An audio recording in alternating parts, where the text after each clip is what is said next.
This week, Israelis were once again wondering if and when open hostilities with Iran will resume. Meanwhile, more IDF soldiers lost their lives in southern Lebanon, and Hamas continues to prepare for another round of fighting in the Gaza Strip. There was also some good news and bad news regarding Israel's economy this week. All that and much more is just ahead on this week's edition of BFI News from Israel.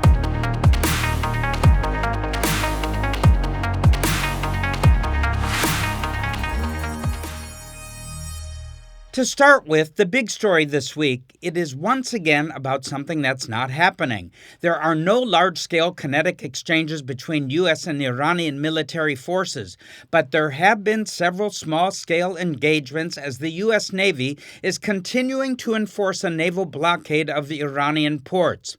Iranian forces are, of course, continuing to threaten any ships attempting to sail out of the Persian Gulf through the Strait of Hormuz, leaving an unbelievable 1,500 ships, mostly oil tankers, stranded. A tiny number of ships have managed to exit through the Strait of Hormuz, while Saudi Arabia, the United Arab Emirates, and Iraq have managed to send some crude oil out through other means, primarily pipelines.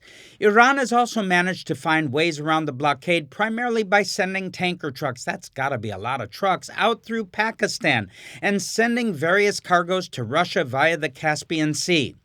What all of these alternative routes have in common is that they are only able to carry a fraction of the volumes that the world is used to receiving from the Persian Gulf region. I've mentioned before that it's not just crude oil that gets exported to world markets through the Strait of Hormuz. It's also liquefied natural gas, helium, and other raw materials that are needed to manufacture everything from computer chips to shower curtains. There has also been a serious interruption in the flow of components needed for agricultural fertilizer.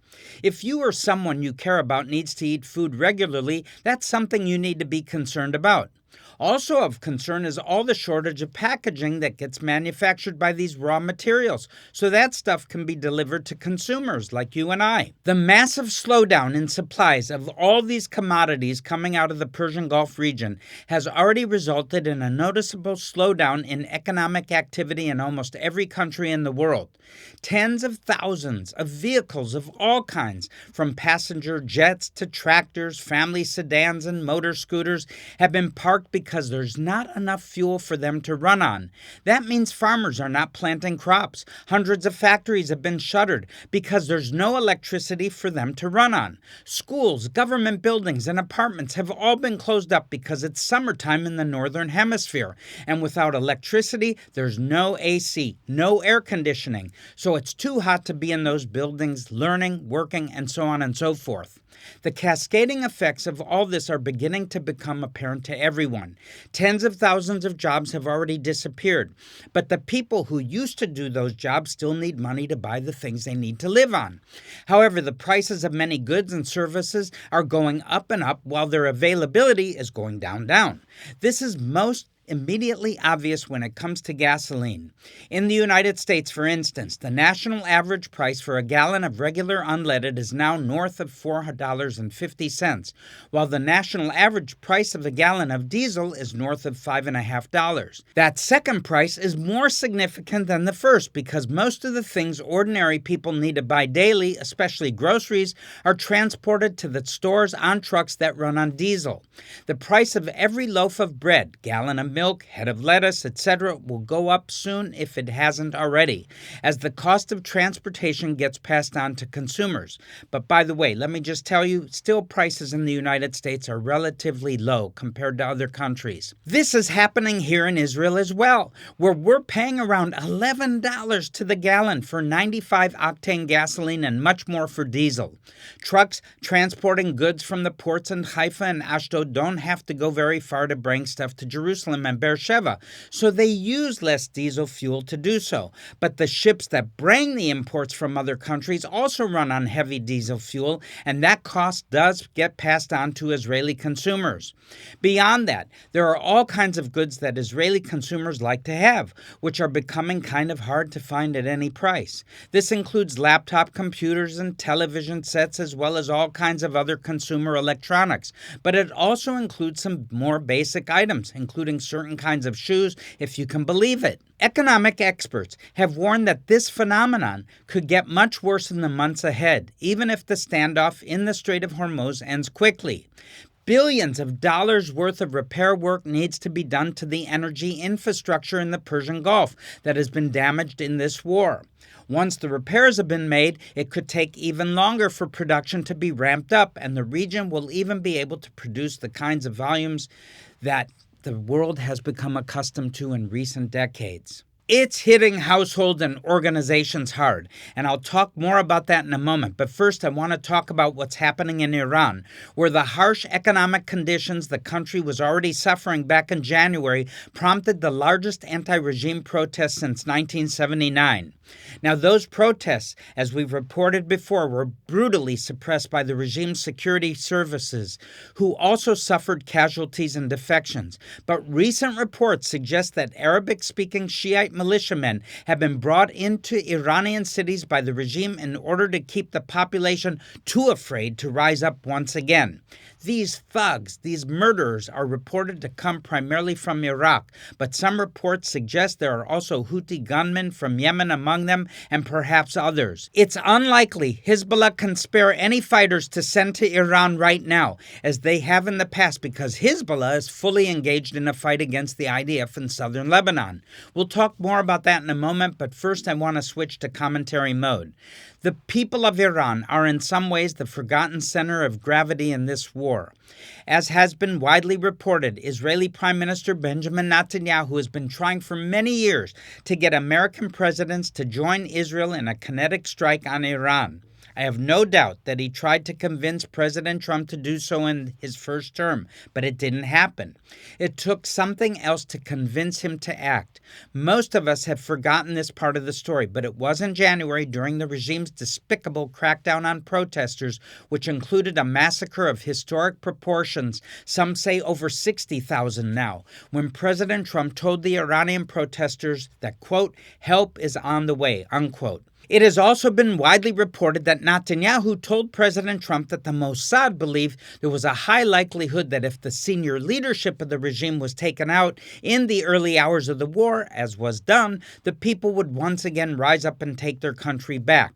Even if this did not happen, the Iranian economy, which was already in very bad shape even before the war, simply couldn't take much more pressure, and the regime would be forced to surrender, especially as its conventional military would be annihilated. Those were the predictions that this war was launched on, but so far that is not how this has been played out. And by the way, let me overemphasize that it's also because Iran was on the verge of a nuclear breakout. Despite suffering the loss of many of their senior leaders, the destruction of much of their conventional military capacity, and enormous economic losses, the Iranian regime is still in place. The people, most of whom probably have no idea what's happened because they don't have access to the internet or any outside media sources, have not risen up.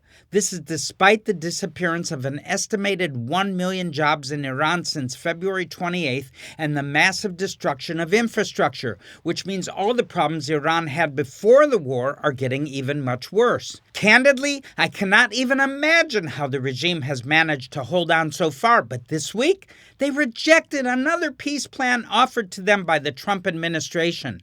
The counter-proposal they made was immediately rejected by President Trump as, quote, garbage, unquote. And I must say, after taking a look at some of the provisions, I agree with this assessment. The Iranians have no idea what they're up against. The regime wants America to pay them reparations, if you can believe that, and they also want to have their control over passage through the Strait of Hormuz codified in international law. They want to be able to charge ships going through the strait tolls. They want the U.S. military to fully withdraw from the Middle East, and they say this is only appropriate since America not only lost this war, but received a severe thrashing. Well, my personal favorite part of all this is that they frame their demands as being made in the name of the Iranian people, who they say deserve to receive the fruits of the great victory they have won against America and Israel. Oy vey. I have said in the past that if the Iranian regime were a person, it would be a textbook narcissist, a lying, deceitful, gaslighting hypocrite who thinks the rules that everyone else needs to live by, including even the laws of physics, simply don't apply to them. The regime lies to everyone, but worst of all, it lies to itself. You can't expect to be able to come to any kind of mutually beneficial modus vivendi with such people. President Trump has a really lousy choice to make right now between continuing to waste time in pointless negotiations or going back to kinetic military strikes to try and force the regime to realize it has lost and it needs to act like it. There is hope in some circles that their allies in Moscow and Beijing might be able to convince them that this is the case, and indeed, China has condemned some of Iran's attacks on energy infrastructure in the UAE and Qatar. China needs those energy supplies too, and they're not happy with what Iran is doing to disrupt them. There is also a resolution at the UN, if you can believe it, sponsored by the United States and backed by most of the Gulf Arab countries as well as many other countries around the world to demand that Iran will unconditionally open the Strait of Hormuz. However, I personally don't think much will come of any of that. Now, getting back to the forgotten center of the gravity in this war, there is always a chance that the long-suffering people of Iran will finally come to the conclusion that they've got nothing left to lose and once again rise up against the regime. Israel's Mossad has indicated that they are ready to assist in this area, and I'm sure others will help as well. That is, as far as I can see, the only thing which might actually bring this standoff with the regime to a relatively quick conclusion. Anything else, either a resumption of fighting or a prolonged siege, will take a long time to play out, and the global economy probably can't go much longer without a major crisis. Some would say we're already in a crisis, but others seem to think Iran's economy will break and force the regime to surrender before the global economy breaks. However, whether or not the global economy goes into a recession, or even if it makes some kind of modest medium-term recovery, which is considered a best-case scenario by most analysts, it's already too late for most ordinary people to avoid severe hardships. So here at Vision for Israel, we're doing everything we can to mitigate the hardships being suffered by Israeli families and communities. So if you'd like to know more about our projects, you can visit our website, visionforisrael.com, and please watch this short video.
We've now provided over 300,000 brand new school packs with their supplies inside for school children of all ages, but particularly the first and second grades. I just love it when we distribute and when a little child comes up and just hugs you on the leg or gives you a big hug and says thank you. And sometimes they may even have a runny nose. I think it's like one of the cutest things. It melts my heart so much. And I'm going, wow, I hope that when they grow up to be an adult and maybe they've been through the army and university and they have a profession, maybe that memory will stay with them for all those years and decades. And one particular event that we host every year is during the reading of the book of Esther. It's a holiday called Purim, a Jewish holiday, and we host about 400 victims of terror attacks every year with their families and the children. We set up arcades and we have like drumming, bongo lessons, and basketball shooting, jumping on a trampoline. I love to get involved in the midst of the children and do the very same. I think that's what Yeshua was dwelling on in Scripture when he said to be as little children. And he said also in Matthew chapter 25, we read in the Gospels that when you've done it to the least of these my brethren, you've done it unto me. Now, I want to talk more about Israel's economy because there was some mixed news on the front this past week. Some good news came from the S&P Global, the world's largest financial analysis agency based in New York City, which issued a quarterly report this week in which it maintained Israel's credit rating at A with a positive outlook. That means it expects the credit rating will be maintained and maybe even upgraded in the next quarterly report. It is impossible to exaggerate the importance of a country's credit rating because it is a measure of the confidence that these financial analysis firms have in a country's overall economic health, including social and political stability. It affects much more than the government's ability to borrow money or the amount of money they must pay in interest on loans they took in the past, as important as that is. It is also helping businesses, banks, investors, and others decide whether or not they even want to enter a country's market, whether they want to buy things that country produces, whether to recommend tourists to visit that country, and so on and so forth. All of these things have an effect on the overall quality of life available to people who live, work, and study in the country. Having a good credit rating is not just a nice thing for Israel to have. In some ways, it's a matter of life and death for this country's economy. So it's good news for ordinary people that Israel has managed to maintain a good credit rating. But it's also good news for certain politicians. The person who is probably happiest to get the news from S&P Global this week is Finance Minister Bezalel Smotrich. His political faction, the Religious Zionist Party in Israel, is projected not to even get enough votes to pass the threshold and even enter the next Knesset. But this good credit rating gives him a strong talking point to appeal to voters to give him another chance, and we'll have to see what happens during the elections. There were a few other developments this week regarding the upcoming elections this coming autumn, but to be brutally candid, I don't plan on devoting much time here in the VFI News weekly reports to domestic Israeli political matters until much closer to the elections, which must take place no later than October. That's because I've lived in Israel for about 5 decades and seen lots of elections, and I've learned that there is an observable pattern of voters not making up their minds until almost the last minute, literally at the voter booth. Polls are notoriously unreliable. While this or that statement by this or that politician, this or that speech, the number of people who show up to this or that rally, etc., are not very reliable indicators of what the final results are likely to be. The parties know this, and that's why on Election Day in Israel, where we have to show up with our IDs, they'll send volunteers to set up booths literally right outside polling stations. These volunteers will hand out candy, stickers, and balloons, and even the very slips of paper with the symbol of their preferred political party, which they hope the voters will take with them into the booth and place it into the envelope. Many of my friends who have made Aliyah from Western countries, where the election day procedures are very different from what goes on in the United States, have told me that the first few times they saw it, they were shocked. But that's how we do it here, for better or for worse. All of that is just to explain to you why you won't be hearing much political news or commentary from me until probably the end of August, if not later. The possible exceptions will come if and when there is something truly noteworthy to report, or if economic news is also relevant to politics. To conclude that economic news with a quick snapshot, as I said before, Israelis are coping with severe inflationary pressures. While unemployment is low, household incomes are not keeping up with inflation. As I heard a commentator on another news show say, a dark humor joke that's becoming quite popular in Israel is that there's always too much month left over at the end of the money. The politicians must be aware of this, but so far what the plan seems to be is that taxes will be raised while government services other than the military will be cut going forward.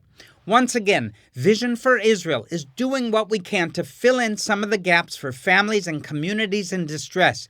We'd like to do more, and if you'd like to help, please pray for us and visit our website.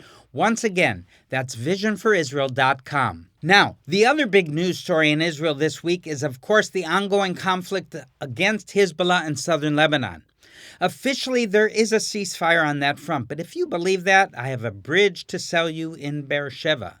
This past week, the IDF reported suffering casualties from Hezbollah drone attacks, including at least 2 fatalities. I say at least because there might be more by the time you watch this report. Although I hope not, I pray not.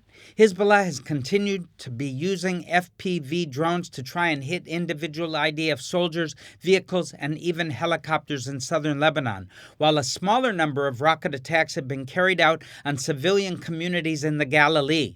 This is an old problem which never seems to be completely going away, and that's why here at Vision for Israel we're continuing to supply bomb safety shelters to communities all over the country, including in the Galilee and the Gaza envelope. If you want to know more about this project, please watch this short video.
Vision for Israel has been installing bomb safety shelters since actually around the fall of 2021.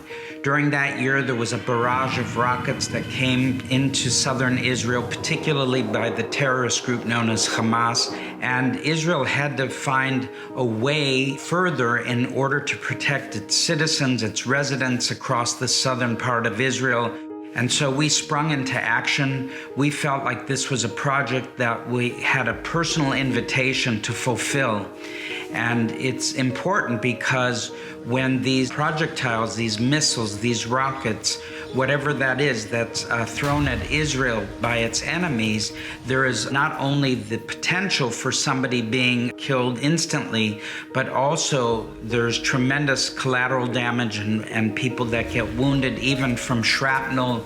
And so if you place a safety shelter at a bus stop, or in front of a high school or community center or a kindergarten or any kind of facility that's publicly accessible, the people can run into these shelters.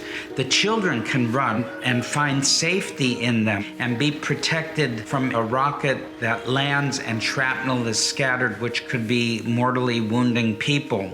So it gives not only a physical protection of security, but also an emotional sense of security that you know having a shelter that you can run to in the street, outside of a store, somewhere publicly accessible, not just in someone's home, but out in the open, gives a sense of security. And I always believe that it's important for us to refer to Scripture in Psalm 91, the whole chapter talks about God providing us a shelter. And we have seen amazing deliverances from enemy rockets as a result. And now we've installed over 400 shelters across the southern and northern borders of Israel. And they weigh 30,000 kilos each, or that's 30 tons.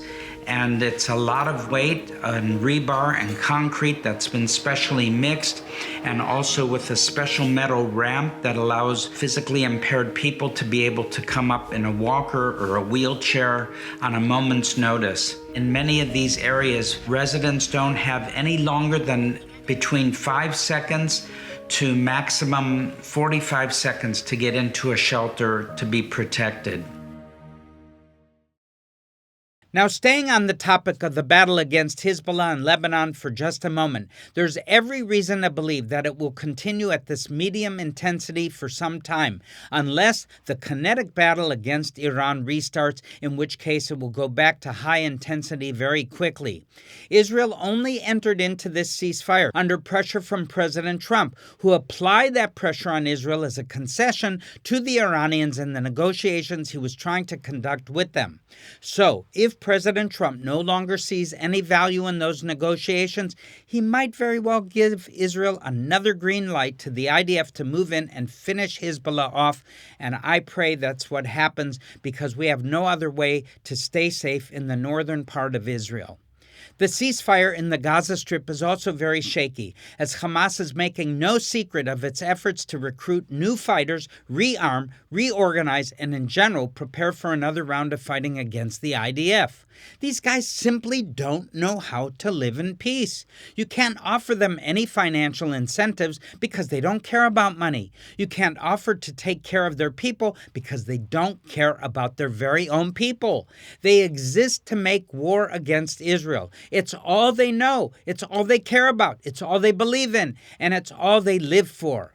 If you didn't have a war to fight, they wouldn't know what else to do with themselves. So we'll probably be back to fighting against Hamas in the Gaza Strip sooner or later. Even if we're not, the situation in the Gaza Strip continues to be a lightning rod for protests against Israel on university campuses and other venues all over the world. There is an increasingly common phenomenon of synagogues and Jewish community centers being targeted by demonstrators, regardless of what public stances the leadership of these institutions might have made about Israel. That even includes institutions that have not taken any public stance on Israel, Gaza, or anything else going on in the Middle East. For the protesters, the very existence of Jewish people is tantamount to a statement of support for the war against Hamas in Gaza, which they mindlessly insist on calling, quote-unquote, a genocide, even though most of these protesters probably don't even know what that word means. They don't even protest against the genocide of Iran's own people by the Iranian thugs, the IRGC. There were some people who thought that maybe when the war in Gaza ended, the historical tide of anti-Israel protests would recede, but that hasn't happened at all. That's because it was never about Gaza and the Palestinians or Lebanon, or believe it or not, even Israel when it comes down to it. It's about the Bible and the God it describes, which the human race does not want to acknowledge, much less submit to. Israel and the Jewish people make it impossible for them to ignore him, and that is why the nations rage, as is written in the Psalms. Now we're out of time for this week's report, but I do want to continue the tradition of ending with some good news. This week, Burger King, which is not a sponsor of the VFI News yet, announced it is coming back to Israel and plans to open 100 franchises in malls, truck stops, and elsewhere by 2036. Earlier in the report, I mentioned the A credit rating that S&P Global gave Israel. This move by Burger King, like that credit rating, will likely lead to other businesses setting up shop here, creating jobs, giving consumers options, and improving the quality of life for veteran Israelis like me, the thousands of babies born here every year, and all the new immigrants who are on their way, and by the way, also great food for vegetarians. Well, as you can see, like Burger King, I'm bullish on Israel, and I hope you are too. With that, I'm Barry Siegel, and this has been another edition of VFI News from Israel. Shalom, shalom.